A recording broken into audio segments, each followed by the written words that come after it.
Hello students, मैं अर्चना जोशी। आज हम कोड नंबर 103 अप्लाइड केमिस्ट्री के चैप्टर नंबर 1 में केमिकल बॉन्डिंग का लास्ट पार्ट फोर्थ कर रहे हैं। हमने कल देखा कि कोवेलेंट बॉन्ड जो है वो दो परमाणुओं के बीच कैसे बनता है। तो यहाँ हमने देखा कि जैसे ये ऑक्सीजन अणु के निर्माण के दौरान दोनों ऑक्सीजन एटम के इलेक्ट्रॉन्स जो है वो पार्टिसिपेट करते हैं। तो यहाँ पर हमने देखा कि समान रूप से साझा दो ऑक्सीजन परमाणुओं के बीच में होता है। That is equal sharing of electron pair occurs between the oxygen atom. Similarly in the formation of nitrogen molecule there is sharing of 3 electron pair between the 2 nitrogen atom. लेकिन जब दो परमाणुओं के बीच में इलेक्ट्रॉन की अनइक्वल शेयरिंग होती है, अर्थात इलेक्ट्रॉन का साझा तो होता है लेकिन साझा असमान रूप से होता है, तो उस केस में दो परमाणुओं के बीच बनने वाला बंध उपसहसंयोजी बंध कहलाता है, जिसे हम कोऑर्डिनेट बॉन्ड भी कहते हैं।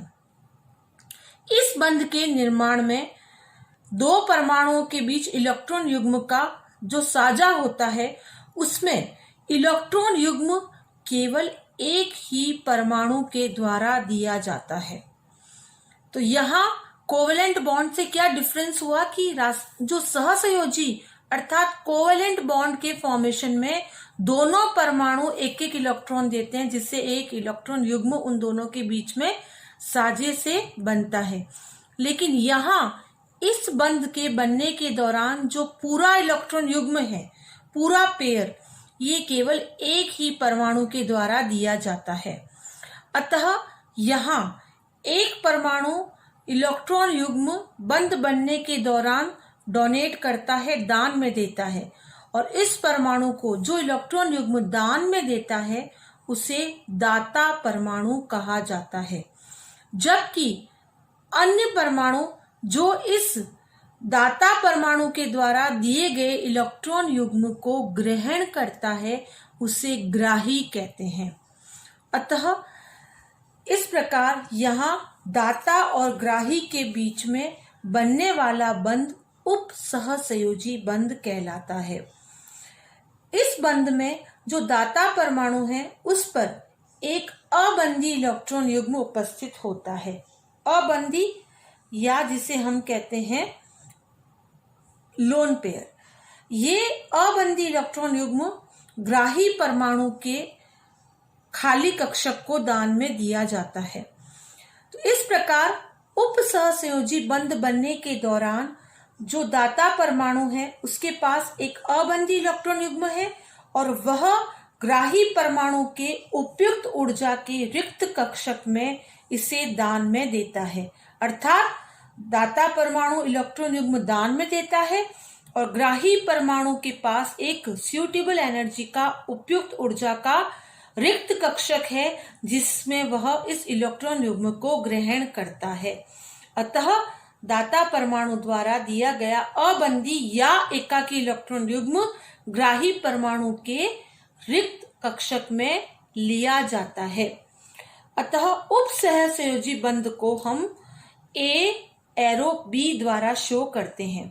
ये जो डिनोशन है ये यहाँ पर बताता है, यहाँ चूंकि तीर का जो निशान है वो बी की तरफ है, तो ये शो करता है कि ए जो है यहाँ डोनर अर्थात दाता का काम करता है।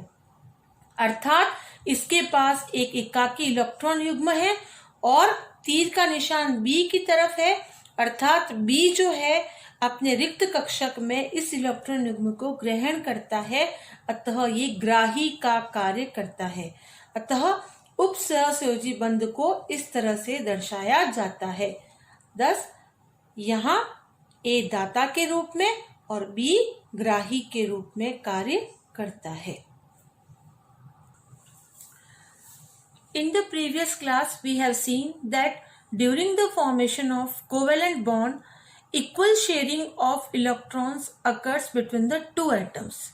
Thus, covalent bond results due to the equal sharing of electron between the two atoms. But in the formation of a coordinate bond, there is a unequal sharing of electron pair between the two atoms. That is, during the formation of coordinate bond, a whole electron pair is donated by only one atom. That is, the atom which donates electron pair is called donor atom, while the other which gains or accepts electron pair donated by the donor is called acceptor. Here, a lone pair or non-bonding electron pair is present on the donor atom, which can be donated to the acceptor. Similarly, an acceptor atom contains a vacant or empty orbital of suitable energy, which can accept electron pair donated by the donor atom. Thus, due to the donation of electron pair by the donor to the vacant orbital of acceptor atom, a coordinate bond is formed between donor and acceptor. This coordinate bond is always shown by putting an arrow from donor to acceptor, that is A arrow B.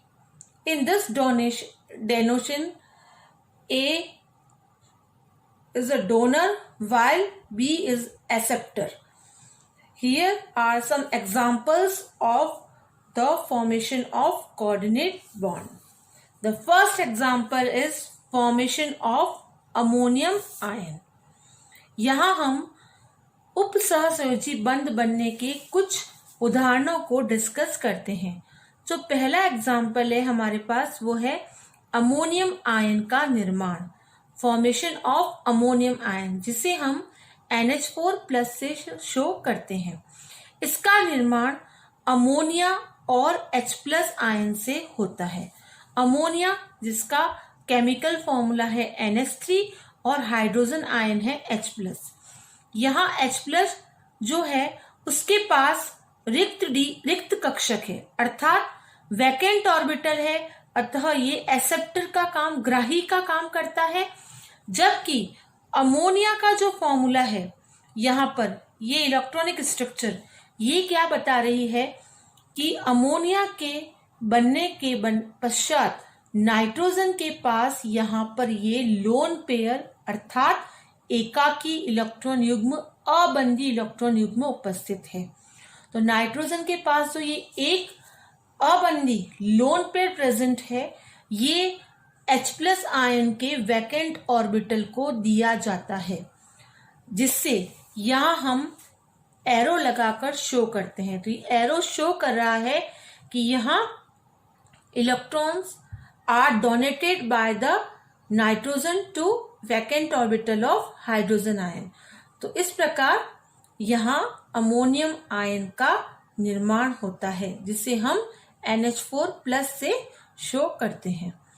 Similarly, the second example is combination of ammonia and boron trifluoride. Ammonia का previous में जो अपन ने ये formula लिखा है same वैसे 2, 2, 4, 2, 6, 2, 8 ये total electron है इसके पास.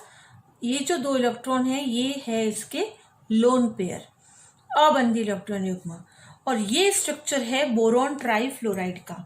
बोरॉन ट्राइफ्लोराइड जो है वो इलेक्ट्रॉन डेफिशिएंट कंपाउंड है, अर्थात ये इलेक्ट्रॉन न्यून यौगिक है. अर्थात यहाँ ये एक ऐसा एग्जाम्पल है जिसका बोरॉन और फ्लोरीन परमाणुओं के साथ कॉम्बिनेशन के बनने के बाद भी इसमें इसका अष्टक पूर्ण नहीं होता. ये इलेक्ट्रॉनिक स्ट्रक्चर से शो किया गया है. बोरॉन के पास देखिए 2, 2, 4 और 2, 6, अर्थात BF3 बनने के बाद भी इसमें octet is not still complete. इसीलिए it is an example of electron deficient, अर्थात इलेक्ट्रॉन न्यून यौगिक है, अर्थात इसकी कैपेसिटी है, प्रवृत्ति है कि ये नाइट्रोजन से इलेक्ट्रॉन पेयर ग्रहण कर सकता है. अतः यहाँ पर नाइट्रोजन का जो ये लोन पेयर है वो बोरॉन के रिक्त कक्षक को दान में दिया जाता है। इस प्रकार इस कोऑर्डिनेट बॉन्ड के फॉर्मेशन को हम नाइट्रोजन से बोरॉन की तरफ एरो लगाकर शो कर सकते हैं। तो इस प्रकार अमोनिया और बोरॉन ट्राइफ्लोराइड के बीच में रिएक्शन से भी कोऑर्डिनेट बॉन्ड अर्थात उप सहसंयोजी बंध का निर्माण होता है। इसी प्रकार सिमिलरली कोऑर्डिनेट बॉन्ड फॉर्मेशन का जो थर्ड एग्जांपल हम बता रहे हैं वो है formation of hydronium ion, that is H3O+, जिसका निर्माण जो है वो वाटर और H+ आयन के बीच में केमिकल रिएक्शन से होता है। ये है जल अर्थात वाटर का केमिकल फॉर्मूला HOH और ये है हाइड्रोजन आयन। यहाँ जल में जो ऑक्सीजन परमाणु है उसके पास में 2 लोन पेयर है, 2 एकाकी इलेक्ट्रॉन युग्म है, जबकि हाइड्रोजन H+ के पास इलेक्ट्रॉन की कमी है। अतः यहाँ पर ऑक्सीजन जो है वो अपना लोन पेयर हाइड्रोजन आयन के एम्प्टी अर्थात रिक्त कक्षक को दान में दे सकता है। Here the oxygen atom can donate its lone pair to the vacant orbital of H+ ion. So a coordinate bond is formed between the water and H+ ion and we get hydronium ion. इस प्रकार oxygen के lone pair का H+ के रिक्त कक्षक में दान के द्वारा वाटर और H+ के बीच में ये उप सहसंयोजी बंध का निर्माण होता है, जिसे हमने ऑक्सीजन और H के बीच में एरो लगाकर दर्शाया है। इसे हम H3O+ के द्वारा भी शो करते हैं। तो इस प्रकार हमने ये कोऑर्डिनेट बॉन्ड बनने के डिफरेंट एग्जांपल्स देखे। यहाँ पर जो कोऑर्डिनेट बॉन्ड जो बनता है वो एक लेविस कंसेप्ट जो है एसिड और बेस का, उसमें भी बताया गया है कि जो लेविस कंसेप्ट होता है एसिड और बेस का, उसके अकॉर्डिंग जो एसिड्स होते हैं acids are electron pair acceptor while bases are electron pair donor. So in the formation of a coordinate bond, Lewis acid is acceptor while Lewis bases are donor. जो Lewis acids are generally metals having vacant d orbitals of suitable energy while ligands have lone pair of electrons. So it can be shown by M arrow L. Here this sign indicates that ligands are donating electron pair to vacant orbital of metal. Thus ligands are Lewis bases while metals are Lewis acids. ये जो उप सहसंयोजी बंध है, यहाँ पर इसे हम Levi's concept of acid और बेस को भी अप्लाई कर सकते हैं। जो अम्ल और क्षार का जो लेविस सिद्धांत है वह कहता है कि जो अम्ल है वो इलेक्ट्रॉन युग्म ग्राही के रूप में कार्य करते हैं, जबकि लेविस सार जो है, लेविस सार, लुईस सार, ये इलेक्ट्रॉन युग्म दाता के रूप में कार्य करते हैं। अतः उप सहसंयोजी बंध बनने के दौरान जो लेविस अम्ल है ये ग्राही के रूप में कार्य करता है, जिसका उदाहरण है कुछ धातु डी कक्षक के, डी ऑर्बिटल के, जिसमें उच्च जो उपयुक्त ऊर्जा के रिक्त डी कक्षक उपस्थित होते हैं, जबकि जो लेविस सार है वो दाता के रूप में कार्य करते हैं, जिन्हें हम कोऑर्डिनेट केमिस्ट्री की लैंग्वेज में हम उन्हें लिगेंड कहते हैं। ये जो लिगेंड है वो दाता का कार्य करते हैं, जबकि मेटल जो है वो ग्राही का। अतः मेटल्स को इन जनरल लुईस अम्ल कहा जाता है, जबकि लिगेंड को लुईस सार कहा जाता है। तथा इसे हम Ml, जहां पर जो तीर का निशान है वो लिगेंड से मेटल की तरफ शो किया गया है, जो व्यक्त करता है कि यहाँ पर लिगेंड के पास जो है वो लोन पेयर है, अर्थात अबंधी इलेक्ट्रॉन युग्म है, जो धातु के रिक्त कक्षक में दान दिए जाते हैं, जिससे इन दोनों के बीच में उप सहसंयोजी बंध का निर्माण होता है।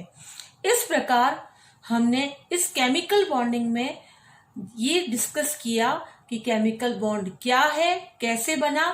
उसके बाद हमने 3 तरह के केमिकल बॉन्ड जो थे उन सब के बनने का प्रोसेस देखा और उनके कुछ एग्जाम्पल्स डिस्कस किए। Thank you.